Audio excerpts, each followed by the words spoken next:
gas station I worked at 1 hour before I showed up to open the store. I used to work at a small neighborhood gas station. I was working an opening shift at 6 a.m. with my best friend / co-worker. We were doing our normal opening stuff, and as the sun came up, I went to get some ice from the back. For reference, the gas station building used to have a drive-through, so we have that kind of window in the back. I glanced at the back window and realized there was a literal bloody handprint on the back window. I looked closer and there were smudges of blood around the window handle that looked like someone was definitely attempting to slide it open. We were really freaked out, so we went to look around other potential entrances around the building. I looked at the window in front and noticed dried blood on the hole where we take money for gas from outside, like someone was trying to stick their hand in to get to something inside. I keep looking around and there was also dried blood on the front door handles, plus some splatters on the glass like someone was pounding on the glass. My friend and I were both freaking out at this point. So, luckily I had access to the security cameras, and I checked them for any motion detected during the night. At 5 a.m. there was a motion capture and we watched as a man with his arms covered in blood walked around the store trying to get in. The freakiest thing was usually the store is opened at 5 a.m. but it happened to be a Sunday, so we opened at 6 a.m. Really dodged a bullet there. There were police lights in the distance on the cameras, so we called the sheriff. He showed up pretty quick. Watched the security footage and confirmed it was a guy they picked up just a bit after 5:30 a.m. Craziest thing that happened to me in my 3.5 years of working at gas stations. Bloody gas station man, let's not meet. Gas station man in the dark. This happened a few hours ago and I feel like I need to write it out to fully get over it. I, 18F, work at a gas station off of a highway. I usually work short shifts because I'm in college. I've only closed twice because I don't work the late shift, but I was covering for someone tonight. I was alone after 5 p.m. because my manager left and the garage closed. It was pretty boring tonight besides the few conversationalists who came in and one guy who got surprisingly angry when I wouldn't give him my number. I'm wondering if he tried to get revenge tonight. At around 9:30 p.m. I noticed a car just sitting at the gas pump furthest away from the store. They weren't pumping gas and their car was still running. After a little while I shut the outside lights off because it was near to closing time and I wanted them to leave. But they stayed there. I called my boyfriend because I felt uneasy. I wanted him to tell me I was being paranoid. I hoped they were just some kids smoking weed in their car or something. He kept me company on the phone as I counted the drawer. After I finished counting I closed everything up and went to the back to put my paperwork away. In the back I checked the cameras. Looking at the cameras I could see the just corner of their car. It was as if they were strategically parked where I couldn't see their license plate. But I could still see they were out there. Meaning they stayed there for over a half hour in complete darkness. I told my boyfriend I was getting freaked out and he told me just hurry up and get home and everything would be okay. Now, at my gas station I have to lock the front door from the outside. Meaning I would have to stand in perfect view of the car with my back turned. This scared me, but I knew I had to do it if I wanted to leave. I have pepper spray, so I made sure I carried in my hand just in case, and I went outside and tried locking the door as quickly as possible. I still hoped I was being paranoid. As my back was turned while I locked the door I heard a car door close behind me and I felt my heart drop. It was like my worst fear came true.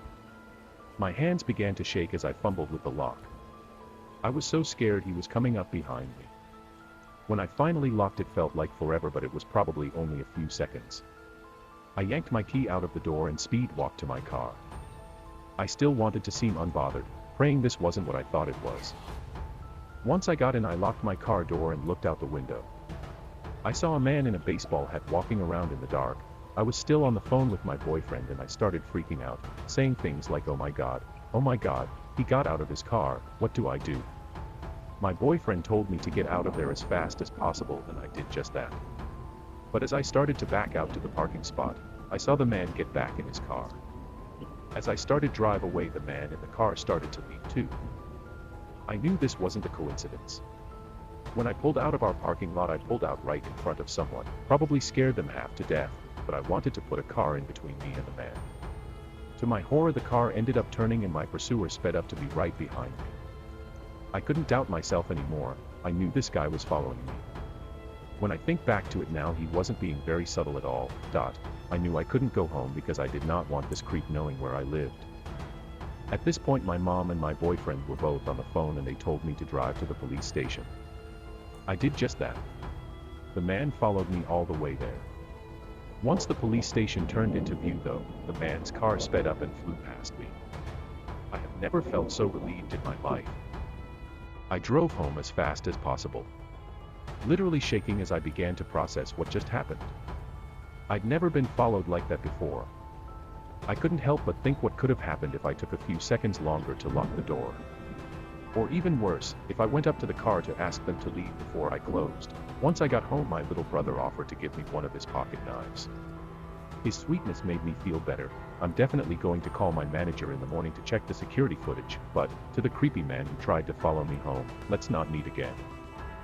I work at a gas station, it's 3 a.m., and this guy keeps insisting that I come outside to help him with the gas pump. Quick backstory, I work at a gas station on a main route. We see a lot of travelers passing through. Only one person works each shift, and it's a 24-hour store. We are short-staffed, so I agreed to an overnight. I'm female. I work in a state that's always had self-serve gas stations, so this guy comes in. I asked him if he needed any help, he says no, he's getting gas at the pump but needs to use the bathroom. I go back to work on whatever invoices we got yesterday. The guy uses the bathroom and then goes back outside. About 5 to 7 minutes later he comes back inside and tells me that he's confused about the pump. He directly says you might have to come outside to help me. Costumers don't often say this, they usually just complain that it's not working, so I'm already feeling weird about this guy. I shake it off because he looks like a nerd and I don't feel afraid of him really. I look at the register to see what error it came up with for his pump. And there's no errors. The register doesn't even say it was in use. Even if someone tries to pay and nothing's wrong with their payment, it will at least day payment / loyalty timed out, but literally it had no sign of him trying to use it before asking me for help. I ask him if he wants to just pay inside. He agrees to, gets his wallet out of his car and then pays $10. I give him his receipt and he says, "Can you help me?" I don't understand the machine and I say we aren't really allowed to leave the store during overnight shifts as it's just me here and it's not safe to go outside. I don't know why I told him I was alone. But he wasn't seemingly threatening. He proceeds to say I don't understand what it's asking me, I need help, I'm not scary. I tell him again that I can't go outside because it's a store policy for the overnight shift and say, it's not that you're scary, I just can't go outside. I would have to tell a little old lady asking for help at this hour, the same thing. Which is true, we can't even take out the trash during overnights. He starts to walk away from the register counter now but then again stops at the door and asks me one last time to come outside and help him. I'm pretty annoyed at this point. I've said no twice now, I'm not going, so stop asking. I finally say in a super annoyed tone, okay, all you need to do is 1. Pick up the nozzle, 2. Select fuel grade button, and 3. Put it into your tank and squeeze the handle. I'm not going outside.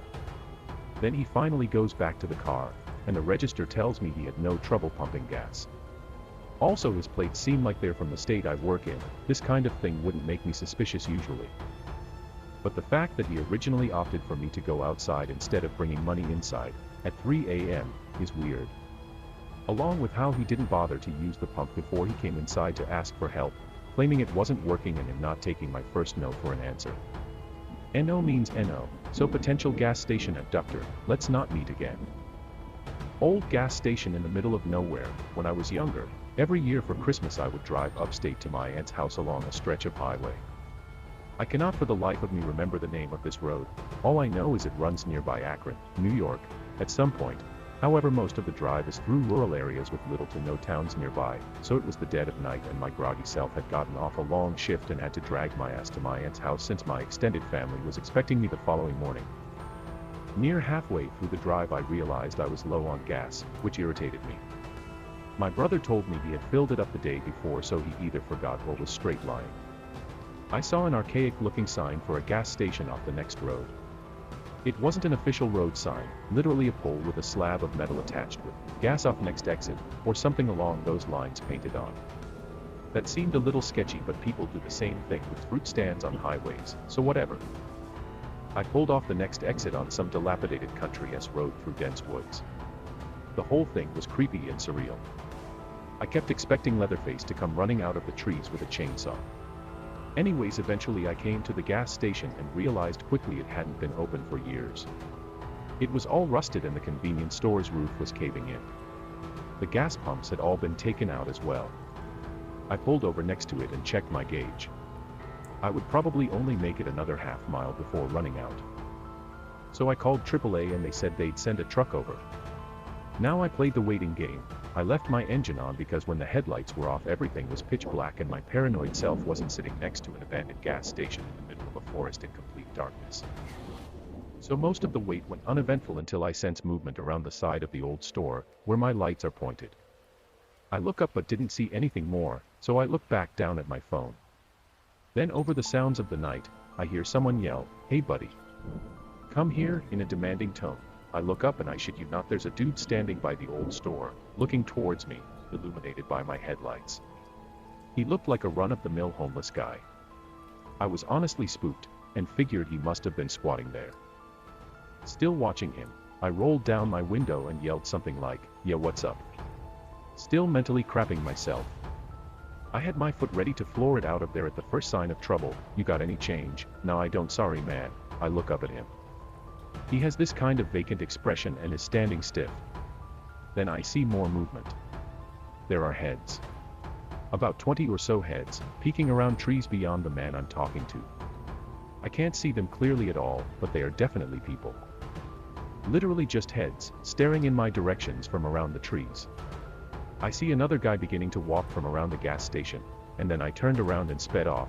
I got as far away from the place as my tank could carry me and updated AAA on my location. The driver came back over and filled me up, and I didn't say anything. But after he left I wanted to call the cops, so I called the nearest town's sheriff department. They said they'd send a trooper over and I gave them the location. When I got to my aunt's house, they called me back and said whoever was there was gone, but they could tell a large number of people had been living there for a while. Blankets, canned food, the usual. The whole situation still freaks me out, but frankly I can consider myself lucky I'll always have such a creepy story to tell. I'm just glad nothing bad happened. Yeah, and to the creepy dudes at that gas station, let's not meet. Almost kidnapped by a creep at a gas station. When I was 17/18ish, I was driving home from a friend's house after a movie marathon. It was around 1 a.m. when I left, and a decent drive. Not quite halfway, my gas light came on. I had a few creepy catcall experiences at gas stations, and was a little paranoid stopping that late in the middle of nowhere as a 110-pound teenage girl. In the end, I think if I wasn't so cautious, I would have been kidnapped or killed. The first gas station I came across was well lit, and in a pretty open space. I drove up to the pump and looked around my car mirrors before getting out. As I was starting to pump gas, this normal-looking guy comes out of the gas station shop and starts smoking a cigarette. The pump kept clicking off, and not working, so I started messing with it trying to get it to pump. This guy starts watching me, laughing. I assumed he was just laughing to himself watching a teenage girl trying to pump gas. After getting maybe 1/4 a gallon, I gave up and moved to a new pump. After this point, if I didn't do absolutely everything I did, I would have been screwed. When I got back into my car, I locked my doors just to drive to the other pump. I checked all of my mirrors before getting out or shutting off my car again. Old 90s Beetle that didn't always start right away. That's when I saw the guy walking up to my car. He was smiling, walking up to the driver's side window. Not wanting him next to me, I rolled down the passenger window. He paused for a moment, then smiled to himself and walked to the passenger window. He stuck his head all the way inside my window to talk to me. Him, "Hey, I know this seems really weird, but I promise I'm not a creep or anything. My car broke down," points to red SUV, "and I need a ride home. It's just half a mile up the road." Me, "Sorry, but I don't know you." Him, "Oh, no, I totally get it. I thought it was pretty weird as I was walking up here. But it's only half a mile up the road.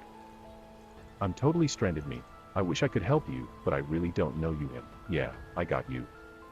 If you had a truck or something I'd offer to ride in the back." Looks expectantly. Me, "Sorry, no." All of a sudden he looked pissed. He yanked at my door, but I had locked it before. Then he reached for my inside door handle through the window. My car was still running, and I slammed it into first and peeled out as he opened the door. The car taking off slammed it shut, and I sped off. I called the police after I got away. They looked at the gas station cameras, and right after I left, he got into his red SUV and drove off. If I hadn't locked my doors the second time, I would have been fucked. If I let him come to the driver's side window, he could have grabbed me. If had I shut my car off, I wouldn't have been able to drive off in time. If I didn't double check my mirrors, I would have been outside my car when he came up to me. Gas station encounter. I'm a long-time lurker, first-time poster. Thought I'd share this story since I've never posted anything. About 7 years ago, when I was 17, my parents went out of town for a weekend and left me at home. This was a pretty common occurrence. My parents trusted me. I would usually spend these weekends away staying with friends or family, as my parents' house is a bit creepy to be alone, even during the day. We live in a small rural town where everyone knows each other. And generally it's pretty quiet and safe. Saturday I was supposed to stay with a friend, but her parents decided at the last minute not to let me stay. It wasn't a big deal that I had to leave. I was somewhat prepared to have to go home because her parents got weird about company sometimes.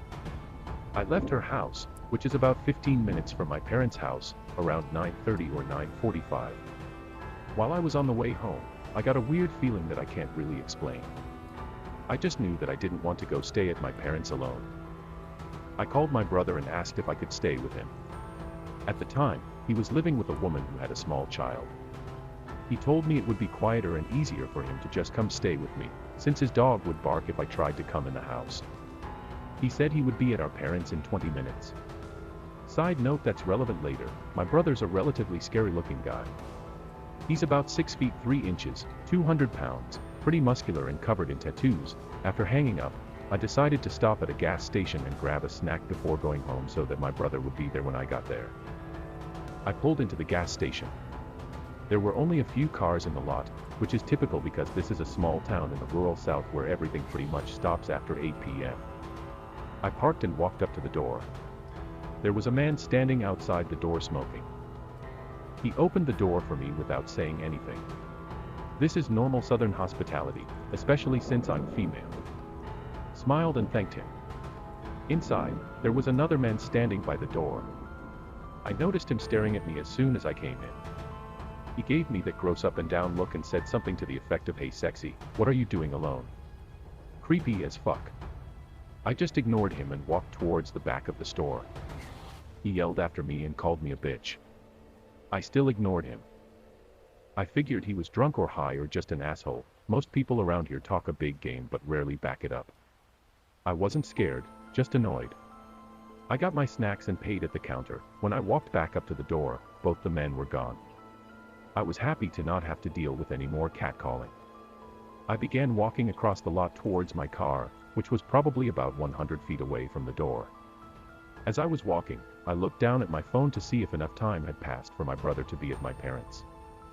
When I looked up, the asshole who had hit on me was standing at the pump staring. I looked at him for a second and continued walking. "Hey, you know you're supposed to answer a man when he speaks to you," he said. I remember saying something snarky back to him and getting in my car. He looked pissed at my sarcasm. I locked my doors as soon as I was in my car, started it, and was thinking of nothing but getting home to eat my snacks and hang out with my brother. I put my car in gear and realized the man had disappeared. I looked around before pulling out of my parking spot only to realize that both men were sitting in a car facing mine across the lot. They were both staring at me and talking, occasionally even pointing toward me. I just stared at them, defiant and pissed. I didn't want them to think they scared me at all. While we were sitting having our staring contest, the man who had opened the door for me smiled and gave me the finger across the throat gesture, as in "you're dead." I rolled my eyes and pulled out of the gas station, annoyed. To my dismay, they pulled out behind me. I hadn't been scared up until this point, because, as I said, most people here are a lot of talk with no follow-through. Instead of going home, I took a few back roads that connect back in a sort of circle to see if they were really following me. Which of course they were. When they realized I was testing them, they drove up really close to me and started laying on the horn. I couldn't see their headlights, they were so close. I called my brother and told him what was going on. He told me to come home, and he would handle it. I started driving home. The two assholes were still on my ass blowing the horn. Even with my detours, I was only about 3 to 4 minutes from my parents' house. I slowed down to pull in the driveway and was immediately relieved.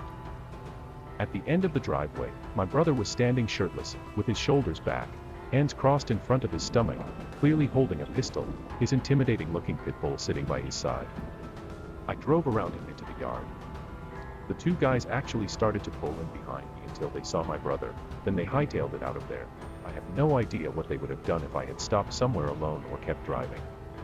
I always think fondly of that image of him standing there like a badass, ready to protect me. I'm thankful he was there.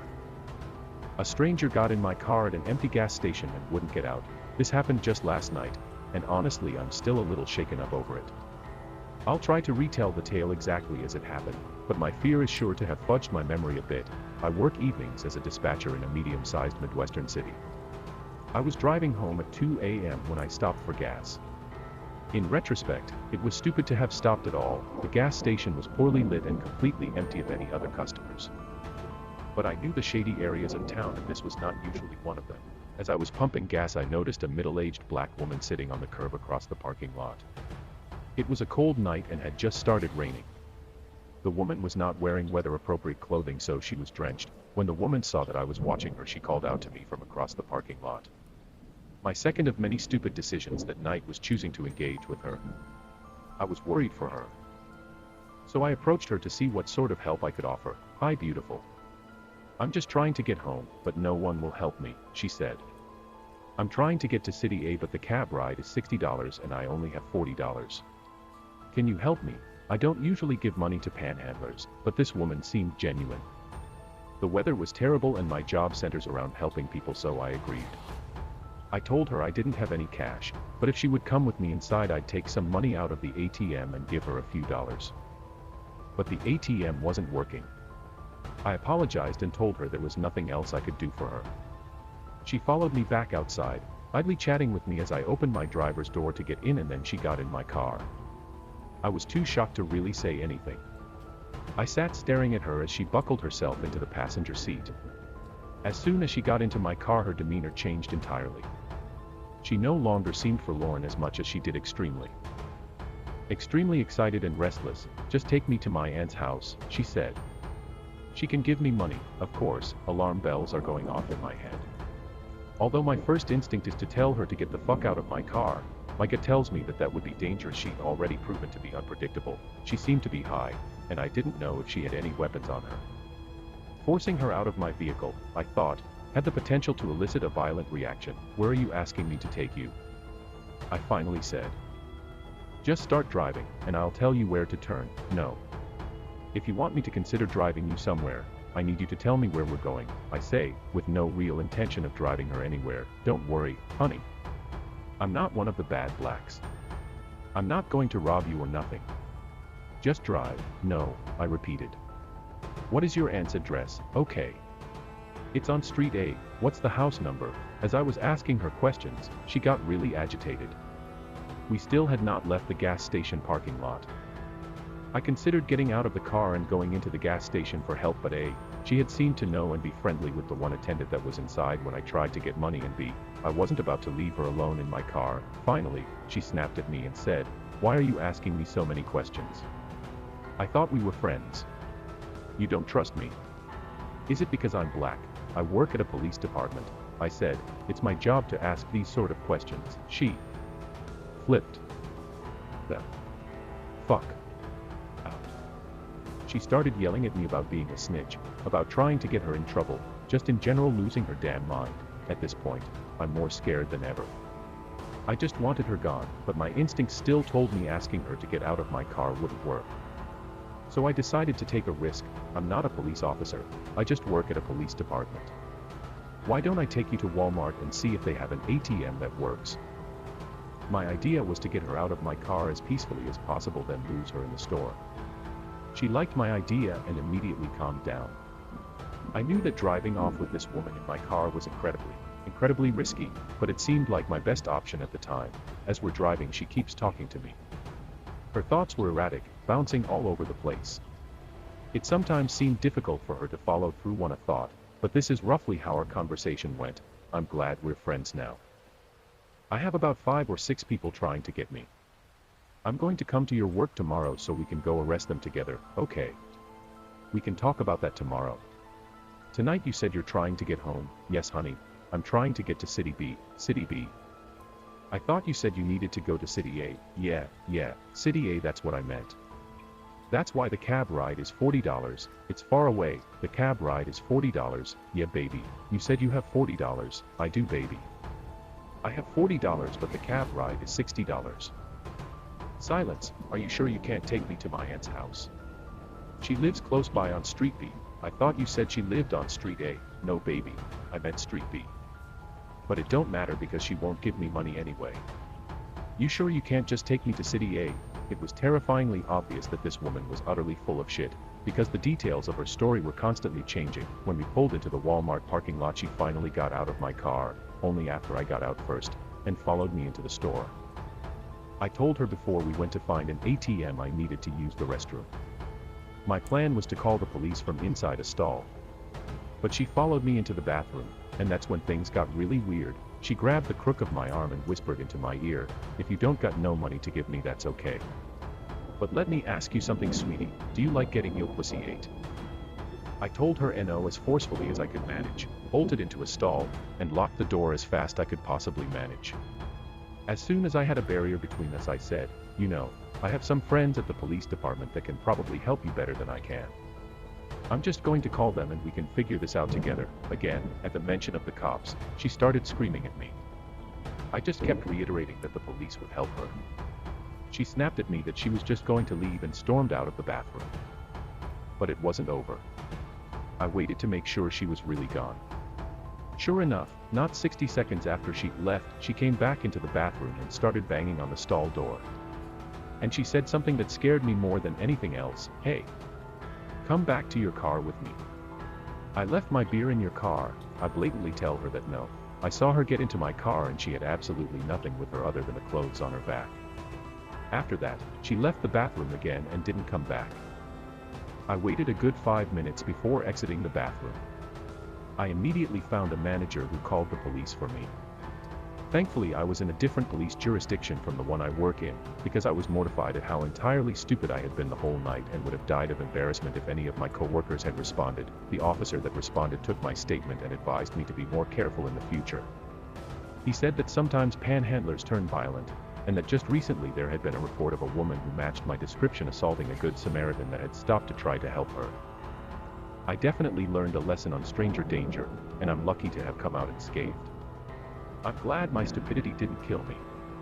So Reddit, the next time you try to help a stranger late at night, don't.